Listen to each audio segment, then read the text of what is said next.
انت السبب يا اسوان يا اخويا، والله العظيم انت اللي فتحت الزمالك وهو محدش عارف يسد. في الحقيقه محدش ليه عليك جمايل يا اهلاوي غير اسوان وداخليه بلدنا، اللي قدروا في 5 ايام بس يوسعوا فرق النقاط ل5 نقط بينك وبين الوصيف. النهارده 6-1 أعاده الله علينا وعليكم بالخير واليمن والبركات، وهنا بتكلم عن التاريخ مش بتكلم عن بيبو وبشير. وكمان الجمعة ال110 من قضية قفشة وفرحة ال9، والجمعة ال10 من لمسة برونو سافي بعد ما فلت الزمالك من هزيمة تانية على التوالي من الداخلية وقدر يتعادل في آخر دقيقة في شياط في 100 عقبة وفي صياح ما قدرناش ننام بسببه. طلع رئيس نادي الزمالك امبارح بعد الماتش على طول وعمل فضيحة حرفيا.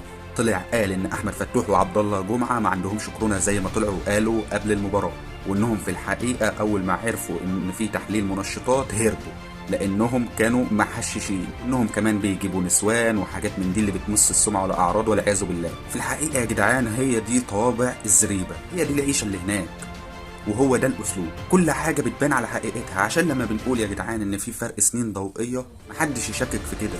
الامور سيئه جدا في 100 عقبه، وبيقولوا كمان ان هم زي كل مره يعني الاسطوانه دي ان هم هينسحبوا وبتاع.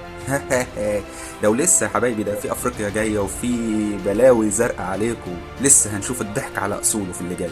ندخل بقى على نمبر 1. النادي الاهلي اعلن عن صفقه خالد عبد الفتاح قادما من سموحه اعاره 6 شهور. لسه كمان هيعلن عن صفقه محمد الضوي كريستو اللي جاي من النجم الساحلي ده.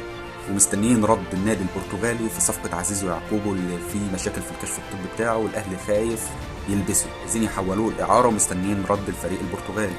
لكن يا جماعه فاضل 3 ايام بس على ارسال القائمه المبدئيه لكاس العالم للانديه، واحنا لسه محتاجين صفقات، احنا محتاجين مدافع، احنا عندنا نقص في المدافعين ومحتاجين خط وسط ومحتاجين وينجين. ونسيل ليه ان احنا محتاجين بديل لمعلول يا جدعان، احنا محتاجين بديل لمعلول في الباك الشمال. كلنا مركزين على الباك اليمين وناسين الباك الشمال ده خالص، ومحتاجين مهاجم. لازم مهاجم للاهلي. ماتش امبارح بتاع انبي ده الحقيقه الاهلي عمل ماتش جيد مش ممتاز، كميه فرص مهدوره كبيره جدا بتخليك تبقى خلاص. انا شفنا الشحات بدا اساسي، والشحات لما بينزل اساسي ما بيديكش اللي هو بيديهولك لما بينزل في تغيير، بينزل في التغيير بيقلب الماتش. لكن شريف بقى علامه استفهام كبيره على اداؤه. يا شريف ما هو ما فيش مهاجم بيستلم وظهره للجول، يقعد يلف وتايه كده توهان غريب في الملعب، وبيدافع مع الفرق الخصم ده بالعكس بيكون ضرر. يا ابني ده انت كنت خطير جدا، ايه اللي حصل لك؟ بس فوق كده وركز عشان ترجع لمستواك، الله يهديك. قفشه صالح الجمهور بهدف حلو جدا، ما يجيش من واحد الا بامكانيات قفشه. اعتذار مقبول يا صاحب القضيه، وان شاء الله ترجع لمستواك اللي احنا متعودين عليه.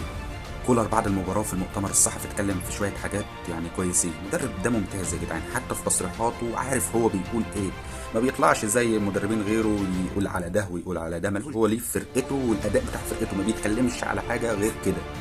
مش زي ما بنشوف فيريرا مثلا بيروح للمدرب ده العب كده قدام الاهلي زي ما بتلعب قصادنا ومش عارف ايه، والفرق المنافسه مش عارف مالها، ولعبنا مجهدين ومش عارف ايه والكلام ده كله.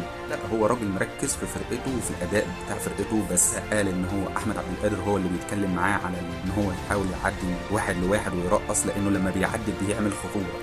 ممكن مره تتقطع منه، لكن المره اللي هيعدي فيها زي ما بنشوف بيعمل خطوره على الفريق. واتكلم كمان عن كميه الفرص المهدوره، بيقول لهم تخيلوا ان احنا اقوى خط دفاع واقوى خط هجوم، لو احنا سجلنا كميه الفرص المهدوره دي كان هيبقى الوضع ايه. وقال عن ديانج ان هو بيتكلم معاه كتير بحته ان هو يخترق من العمق ويحاول يساعد زمايله، زي ما شفنا في هدف ديانج عدى من نص الملعب في وسط الفرقه كامله واحرز جول عالمي. مباراه كويسه الحمد لله، اهم حاجه ال3 نقاط، ونركز المباراه اللي جايه لينا مع المصري. لا بديل عن الفوز. حسام حسن زي ما بيقولوا كده بلغة الكورة رخم. نتمنى نمسك المباراة بدري بدري، وإن شاء الله نقدر نحقق الفوز، وإن شاء الله الدوري في الجزيرة. وموعدكم مباركة.